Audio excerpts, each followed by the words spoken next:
Okay. And May 1 நம்ம எல்லாம் எதிர்பார்த்துட்டு ரெட்ரோ படம் வந்து ரிலீஸ் ஆக போகுது. அண்ட் நெறைய பேச்சுக்கள் வந்துட்டு இருக்குல்ல சார். இப்ப சடனா வந்து லைக் சூர்யா சார் வந்துட்டு ஃபேன்ஸ வந்து மீட் பண்றாரு. வருஷத்துக்கு 2 படம் குடுக்க போறேன் அப்படின்னு ரொம்ப ஸ்ட்ராங்கா வந்து லைக் நான் வந்து பெரிய ஒரு கம்பேக் இருக்கும் அப்படின்னு நெறைய போட்டுட்டு இருக்காங்கல்ல சார். ரியலாவே அது ஒரு கம்பேக்கா அப்படி ஒரு ட்ரீட் பண்ணணுமா சார்? அப்படிலாம் இல்லல்ல சார். இதே கம்பேக்லாம் எதுவுமே கிடையாது. என்ன பொறுத்தவரை எதுவுமே எல்லாமே நடிச்சிட்டே இருக்கும்போது என்ன கம்பேக்?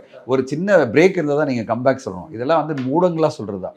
என்ன பொறுத்தவரையும் ஒரு படமா இண்டிவிஜுவலா படமா பாருங்க. ஒரு இண்டிவிஜுவல் படமா பாருங்க. இப்போ விடாமுயற்சி வந்தது, அது பிறகு வந்து குட் பேட் அக்லி வந்ததுன்னா, விடாமுயற்சி வந்து பெருசா வெற்றி அடையலைன்னா இது கம்பேக் படமா? இல்ல. எல்லாம் கிடையாது. விடாமுயற்சி அதுக்கான வெற்றி கிடைச்சது, இதுக்கு அதுக்கான வெற்றி கிடைச்சது. ஸோ ஒரு படமும் அதுக்கான இது கிடைக்கும். ரெட்ரோ பொறுத்தவரையும் பெரிய எதிர்பார்ப்புல இருக்கு. நம்மலாம் வெயிட் பண்றோம். ஏன்னா எப்படி ஒரு குட் பேட் அக்லிக்கு பெரிய ரெஸ்பான்ஸ் கிடைச்சதோ, அதே மாதிரி அந்த படத்துக்கு கிடைக்கும் தான் நான் எதிர்பார்த்துட்டு இருக்கேன். காரணம் வந்து காம்பினேஷன் அவ்வளோ ஸ்ட்ராங்கா இருக்கு. அதில் வந்து கார்த்திக் சுப்பராஜ் சார் பற்றி சொல்ல வேணாம். அவருடைய ஜிகதன XX தெரியும் லாஸ்ட்டில்.